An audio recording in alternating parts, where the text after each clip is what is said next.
Yo, what's good? It's Skano. So I think law enforcement has figured out what most of us that come from these communities already understand.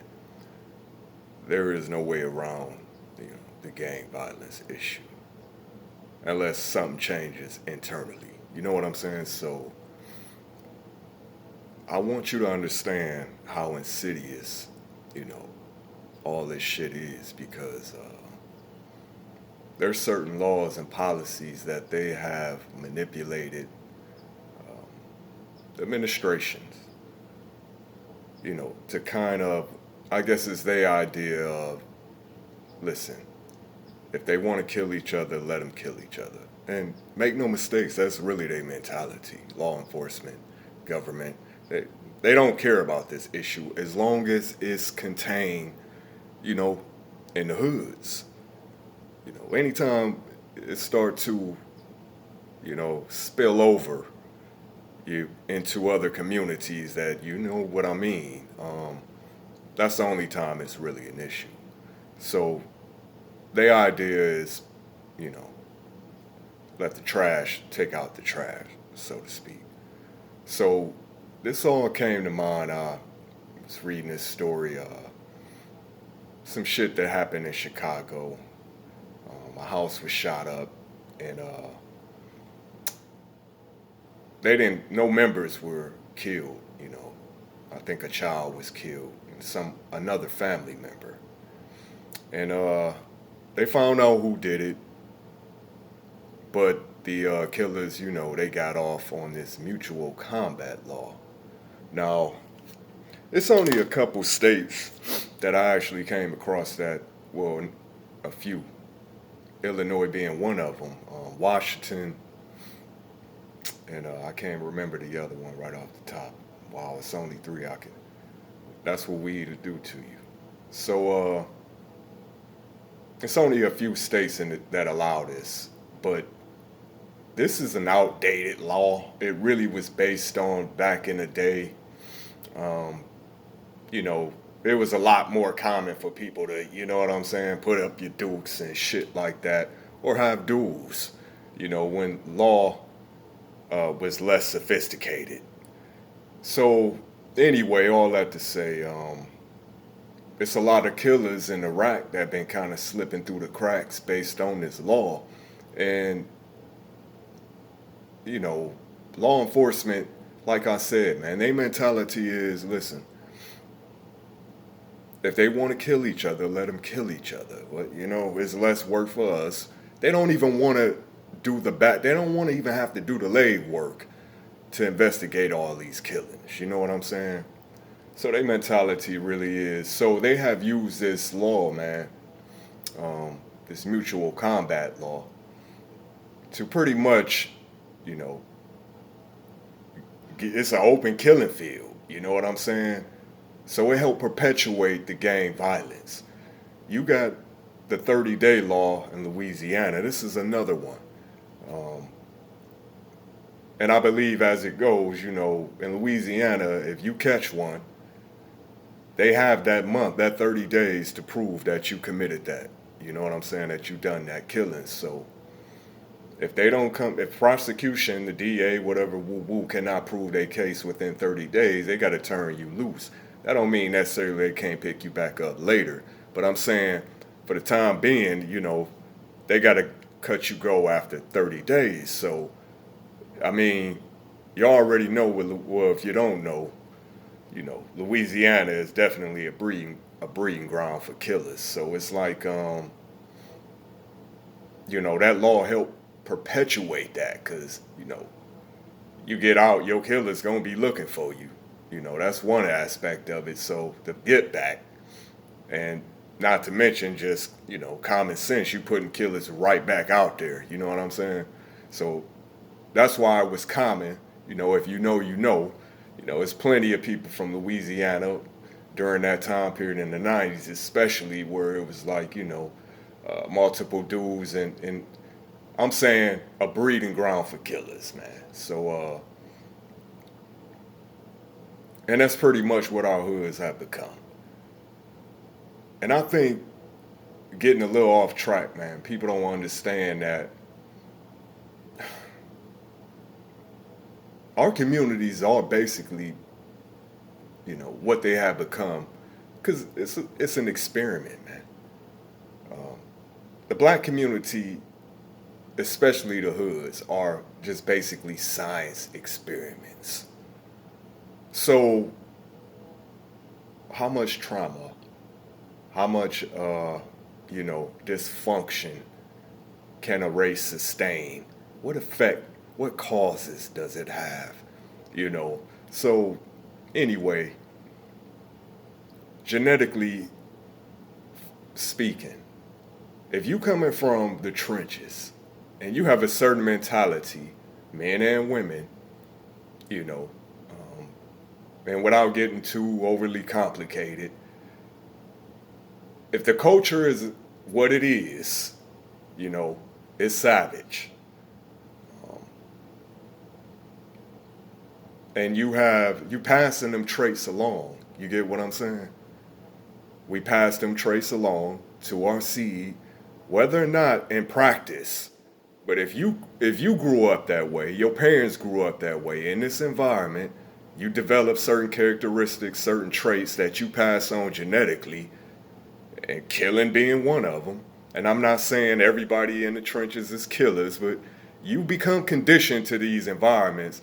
Your seed, you pass on these genes. You get where I'm going? Breeding grounds for killers. Now, obviously, that's the extreme, you know what I'm saying? But, I mean, if you understand basic science, so, but going back to this situation, and it kind of blew my mind but at the same time, I should not be surprised that, that law enforcement has that mentality. Um, but the way they manipulate these laws, man, and that mutual combat law, you know, is essentially it's lazy law enforcement, man. The apathy, and like I said, they could care less. You know what I'm saying? But all the shit that's going on, and with social media now, we see with technology, the streets done changed. It's almost impossible now to get shit off without being surveilled. It's not like it was, obviously. So all this shit is being put in the for, you know. What I really feel is that the structure is so completely dissolved, because as it used to be, and I'm getting old because I'm reflecting back on what it used to be a lot now, but the structure, as far as it was certain, you would get violated for certain shit, man. I'm saying when gangs had structure, the way things are done now, if you made a play and people that wasn't supposed to get hit got hit, especially kids, women and kids, there was consequences for that. I mean, I'm talking about your life. So things were handled much more carefully, a lot more thought and, you know what I'm saying, put into getting who you was trying. Yeah, at the end of the day, it's all wicked, it's all evil. But even in, you know what I'm saying, things of these nature, it was codes, So the structure gone. No OGs. Now you just got a bunch of young, reckless niggas, and we ain't gonna put all this on because the OGs passed this culture on. We cursed our seed with this shit, and they taking it to the next level. We are the lost tribe, man. Make no mistakes. Free black Americans in this country, we the lost tribe. And I don't know if it's destined for us to, or somehow, some way along the way, we pull together. But like I said, the OGs put up, cracked out, whatever the case was, and this is what these young niggas, they picking up the mantle and they taking it to extra.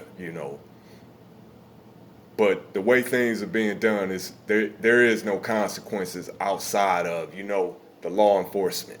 Anything goes now. So it wasn't that way, as I said before, man. And y'all need to understand gangs have always been here. Um, United States is a big ass gang. Our military, the biggest gang in the world. So, take that for what it is. What I'm saying, it just depends on what type of gang is running that community. You know what I'm saying? And as we see, you know, this is what it's devolved into, man. So I guess it's, us reaping what we sowed. And I say we when not to generalize the whole black community. You know what I'm saying? But it's wild. It's wild now. And I've lost track of my thoughts now. But what I was saying, man, about these policies, these different, you know, there is no, and that's why I say there is no clear solutions to this shit. Um, there are no solutions.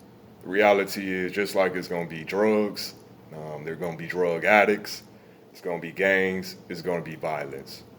Um, the best thing to do is for young parents, man, to start educating your kids about gangs.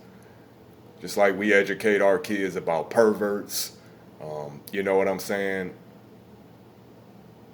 The birds and the bees. Your kids need to understand the insidious nature of how gangs pull you in and how, you know what I'm saying, they trick you, sort of glamorize the shit.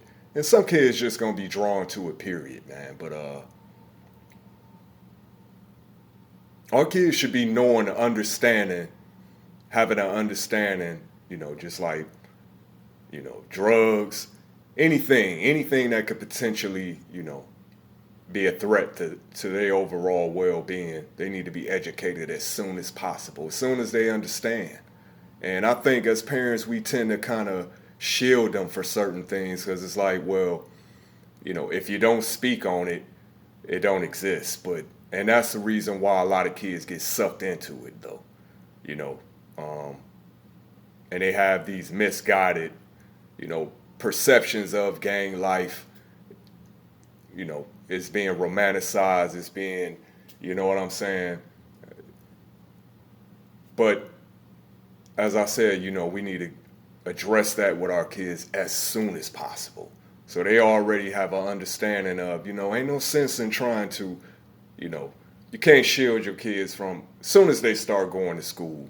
And understand, man,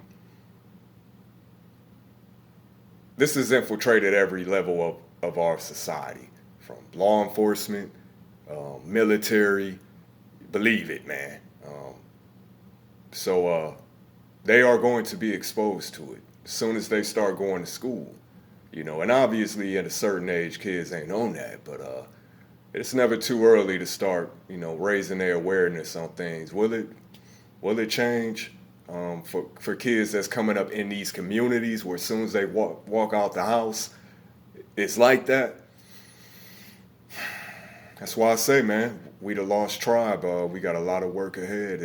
There's no easy path, but it's the one that's destined for us. So it is what it is. 216 Skano. You already know.